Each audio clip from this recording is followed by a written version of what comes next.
अस्सलाम वालेकुम dear students, मैं उम्मीद करता हूँ कि आप लोग खैरियत से होंगे।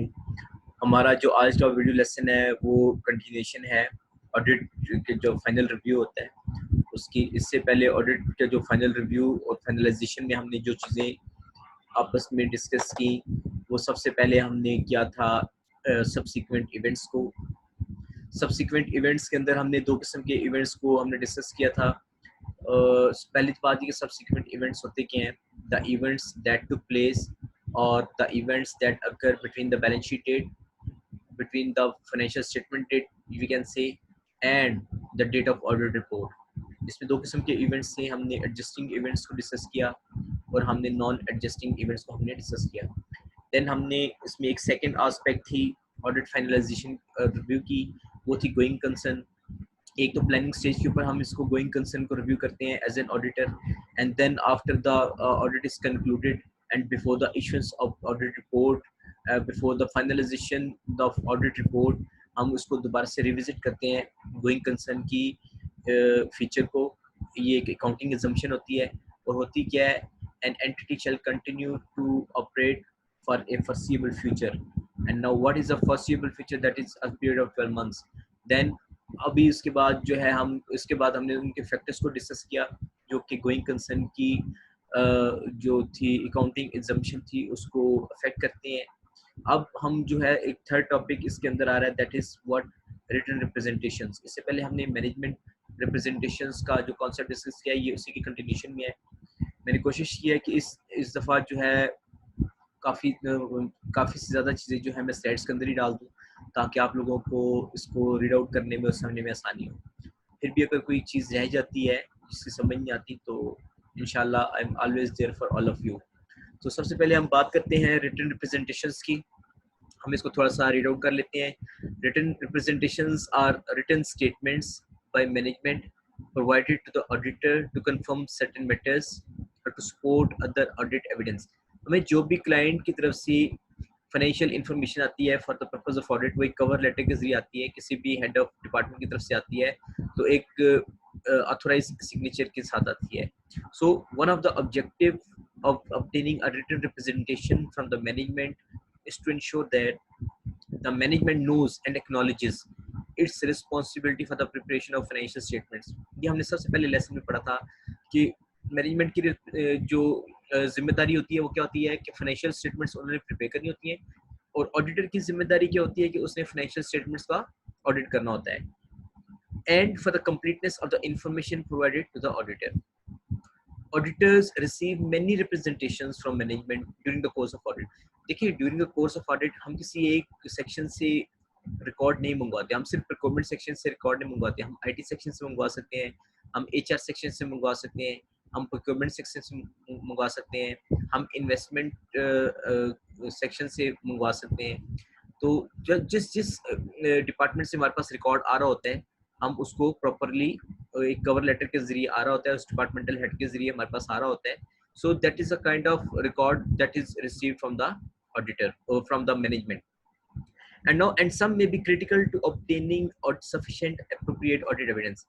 An example which the auditor must get is acknowledgement from the directors of the responsibility for the financial statements which the auditor have audited। सबसे बड़ी रिप्रेजेंटेशन यही होती है कि जब आपको उनके डायरेक्टर्स जो है आपके क्लाइंट के डायरेक्टर्स या जो भी सीनियर मैनेजमेंट होती है वो आपको लिख के दे देती है कि भाई ये फाइनेंशियल स्टेटमेंट्स हमने तैयार की हैं। मैंने इन रियल प्रैक्टिस बहुत सारे इदारों के अंदर देखा है कि ऑडिटर से वो मैनेजमेंट जो होती है वो ऑडिट से एक्सपेक्ट कर रही होती है कि भाई पहले आप हमारे ऑडिट बना दो फिर उसके ऊपर ही मतलब आप ऑडिट कर दे, तो ऐसा नहीं होता। Financial statements are the responsibility of the management and auditor की रिस्पॉन्सिबिलिटी होती है कि वो उन financial statements which are prepared by the audit client या which are prepared by the management of the entity उसका वो ऑडिट करे। और इसके ऊपर जो गाइडेंस है रिटन रिप्रेजेंटेशन के तो वो ISA 580 है। इसके बाद रिटन रिप्रेजेंटेशन में अब देखिए हम थोड़ी सी इसको डिटेल में डिस्कस करते हैं। रिटन रिप्रेजेंटेशन और what the management beliefs it has fulfilled the fundamental responsibilities that constitute the premise भी कह सकते हैं और फैक्चुअल्स भी कह सकते हैं on which is audit is conducted. आपको जो भी क्लाइंट ने ऑडिट का रिकॉर्ड दिया है वो फैक्चुअल बेसिस पे है, और उसने ये क्लेम है मैनेजमेंट का कि उसने अपनी जिम्मेदारी उसकी ऐसे पूरी हो जाती है कि वंस वो एक ऑडिट अपना एक आपको एक्चुअल रिकॉर्ड्स दे देते हैं, अगर रिकॉर्ड नहीं देते तो आपको access to every books of accounts और वॉचेस तक आपको एक्सेस दे दी जाती है, तो उनकी जिम्मेदारी यहाँ पूरी हो जाती है। लेकिन जो भी वो फाइनेंशियल इन्फॉर्मेशन देंगे वो एक कवर लेटर के जरिए एक थ्रू रिटन रिप्रेजेंटेशन आपको देंगे। The management has provided the auditor with all relevant information agreed in the terms of engagement। देखिए जब भी ऑडिट एंगेजमेंट लेटर साइन होता है between the client and between the auditor, तो उसके अंदर जो है उसकी टर्म्स एंड कंडीशंस को तय कर लिया जाता है कि जिसमें ऑडिटर को एक इंश्योर किया जाता है कि हम आपको तमाम रिकॉर्ड तक, तमाम बुक्स ऑफ अकाउंट्स तक, तमाम वर्चुअल्स तक हम आपको एक्सेस देंगे। That supports other audit evidence if deemed necessary by the auditor और if required by any other ISA international statement on auditing. Doubt about reliability. अब इंफॉर्मेशन जो होती है, जब भी हम बात करते हैं इंफॉर्मेशन की, इट मींस क्या, financial information, and financial information should be reliable. तो आपको डाउट कब हो सकता है उस फाइनेंशियल इंफॉर्मेशन के ऊपर, आप कैसे डाउट्स आपके एज एन ऑडिटर रेज होते हैं? If representations are inconsistent with the other audit evidence, the auditor shall perform audit procedures to resolve the matter.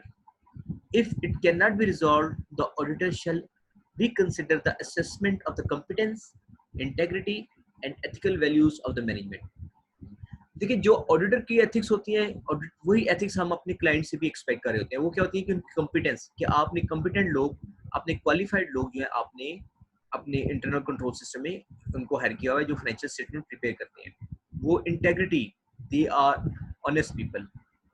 Ethical values, तमाम जो है वैल्यूज हैं, जो जो लॉज हैं उनको ऑब्जर्व करते हैं। तो अगर आपकी इंफॉर्मेशन जो है इनकंसिस्टेंट नहीं है, कंसिस्टेंट नहीं है ऑडिट एविडेंस के साथ, तो आपकी जो इंफॉर्मेशन है इसका मतलब है कि वो भी रिलायबल नहीं होगी। इंफॉर्मेशन अगर रिलायबल नहीं होगी तो उनकी जो है ना कॉम्पिटेंस पे इंटरनल कंट्रोल सिस्टम की जो टीम है इसकी क्लाइंट की, उस पर भी क्वेश्चन रेज होंगे। और फिर ये देखा जाएगा कि the reliability of the representations and evidence and the impact of the audit report, कि इन तमाम चीज़ों का ऑडिट रिपोर्ट के ऊपर क्या इम्पैक्ट आता है।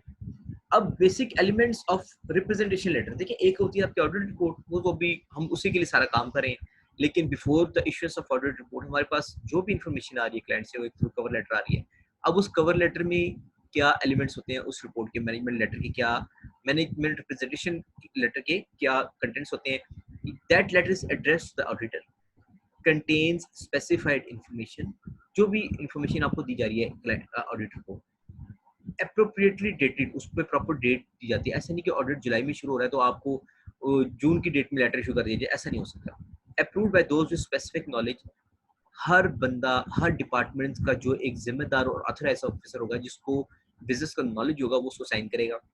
Signed by senior financial officer, and then उनका जो भी हेड ऑफ फाइनेंस होगा उसके थ्रू आपके पास ये चीजें आएंगी। Written, now when written representations are not provided, then हमने क्या करना है? The auditor shall discuss the matter with management, re-evaluate the integrity of the management and take appropriate actions. हमने जो है रिप्रेजेंटेशन लेटर का हमने ये डिस्कस कर लिया है। मैं उम्मीद करता हूँ कि आप लोगों को ये कॉन्सेप्ट समझ आया होगा, और अगर इसमें से कोई चीज़ आपको समझ नहीं आई या कोई ऐसी बात है जो हम बीइंग ह्यूमन बीइंग, हमसे भी कुछ चीज़ें स्केप हो सकती हैं। आप कहीं से भी पढ़ें, आपको अगर कहीं से भी कोई ऐसी चीज़ मिलती है रिटन रिप्रेजेंटेशंस या ISA 580 के मुतालिक जिसको आप समझते हैं कि आपको समझ नहीं आ रही, तो इंशाल्लाह I will be there to address queries in the question answer session. अपना बहुत ज़्यादा ख्याल रखिएगा, खुश रहिए, कहीं से भी पढ़िए, कोई भी इशू हो मुझसे ज़रूर डिस्कस कीजिए। इंशाल्लाह आपसे जल्द मुलाकात होगी।